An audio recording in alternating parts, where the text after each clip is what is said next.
We have a special guest, traveled all the way from the studio downstairs to be here with us. No, George Stephanopoulos, you know him, you love him, a friend of ours here, of course, but good to have you on the show here. My GMA 3 debut. This Very is exciting. huge, and kind of a big deal because this is a big story, getting a lot of news, a lot of headlines. You got some time with President Biden. Yeah, this was something. He has not done many interviews since he's become president. I think this was the second real sit-down that he's done, and he clearly had a lot to get off his chest, had a lot to say. We talked about the pandemic.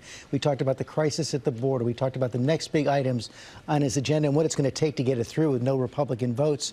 Right now, we talked foreign policy as well. Vladimir Putin. He had some surprisingly tough words for Vladimir Putin. We, of course, began on the pandemic. How do you get the politics out of this vaccine talk? I, honest to God, thought we had it out. I, honest to God, thought that once we guaranteed we had enough vaccine for everybody, things would start to calm down. I just don't understand this sort of macho thing about, I'm not going to get the vaccine, I have a right as an American, my freedom to not do it. Well, why don't you be a patriot? Protect other people. How about emphasizing the positive? How has life changed for you since you got the vaccine? I can hug my grandkids now. They come over to the house, I can see them, I'm able to be with them, and I've been able to demonstrate to other people that it is safe to take the vaccine. It's important to take the vaccine. Let's talk about the crisis at the border. Some heartbreaking scenes down there right now. And a lot of the migrants coming in saying they're coming in because you promised to make things better. It seems to be getting worse by the day. Was it a mistake not to anticipate this surge? Well, first of all, there was a surge the last 2 years, in 19 and 20, there was a surge as well. This one might be worse. No, well, it could be, but here's the deal. I heard the other day that they're coming because they know I'm a nice guy and I won't do what Trump did. This. Yeah. Well, here's the deal.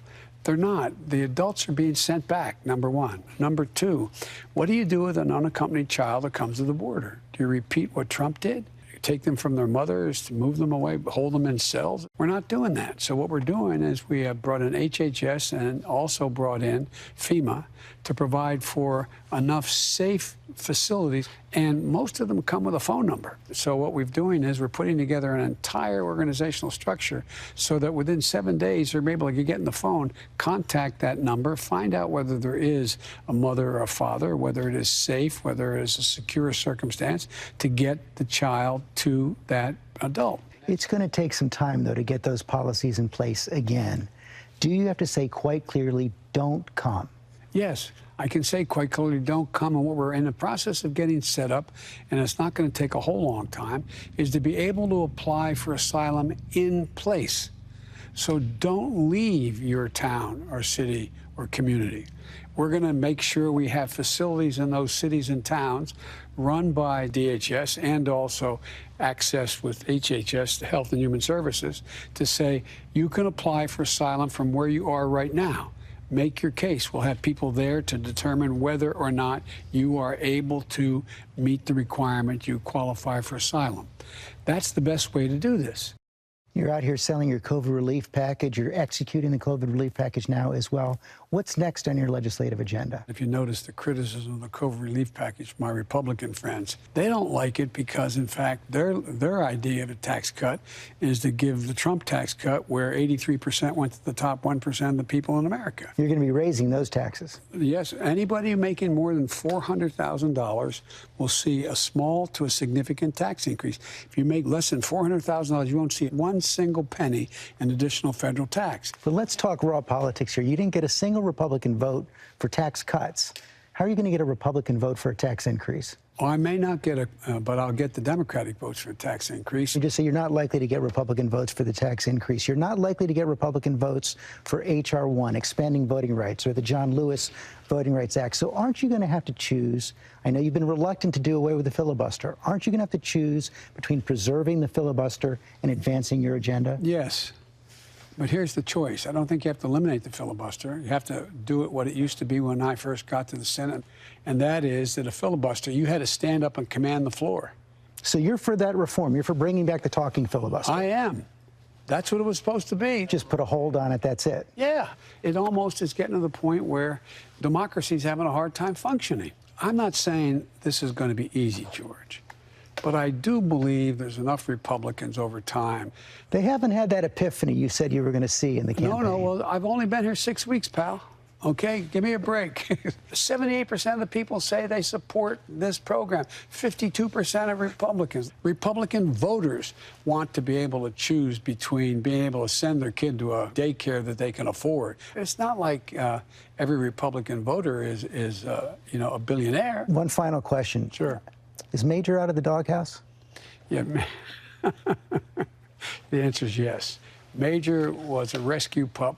Major did not bite someone and penetrate the skin. And the dog's being trained now. Our trainer at home in Delaware, he was going home. I didn't banish him to home.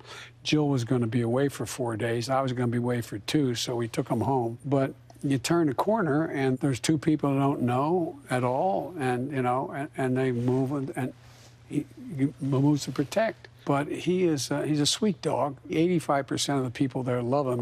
All he does is lick them and wag his tail. And you'll see him tonight? I'm going to see him tonight, yeah. Mr. President, thanks for your time.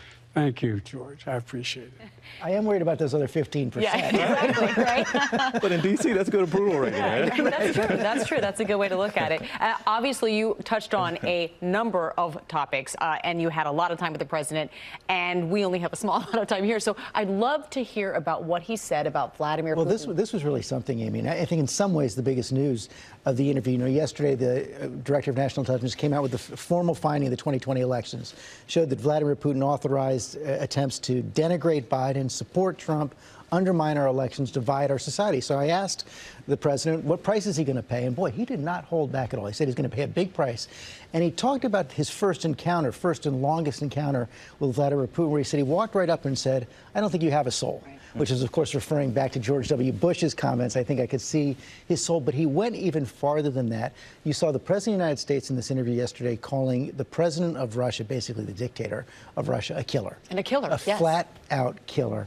That is going to be making headlines around the world today, and we'll see how he follows up on it with this price he says Putin is going to pay for meddling in our elections. Known him a long time. You talked to a lot of presidents before and after elections. He just felt different yesterday. No question about it. He's got his legs on there, maybe some energy, some rest, and he's ready to go. Yeah, I mean, you saw him during the campaign as well. It was a long slog of a campaign, even though it was in the middle of a pandemic. But there's something about the office where you feel that power. He's got the power to enact the things he's doing. He's coming off a big win last week, and I think he's enjoying being in the office that he's gone for an awful long time. And, he also said, and this was actually surprising to me, because he's 35 years in the Senate, 8 years as vice president. He's seen it all. In some ways, the most experienced man ever to become president. Says, what surprised you about the office, even though you knew so much about it? And he said, you know what surprised me? That I'm not surprised. Huh. Now, there's a man with some confidence right there. Right? My favorite was when he said, it's only been 6 weeks, pal. Give me some time. It was a fantastic, phenomenal interview. Thank you for being here. We appreciate it. Great having you. Come back anytime, George, of course. Well, hey there, GMA fans. Robin Roberts here. Thanks for checking out our YouTube channel. Lots of great stuff here. So go on, click the subscribe button right over here to get more of awesome videos and content from GMA every day, anytime. We thank you for watching, and we'll see you in the morning on GMA.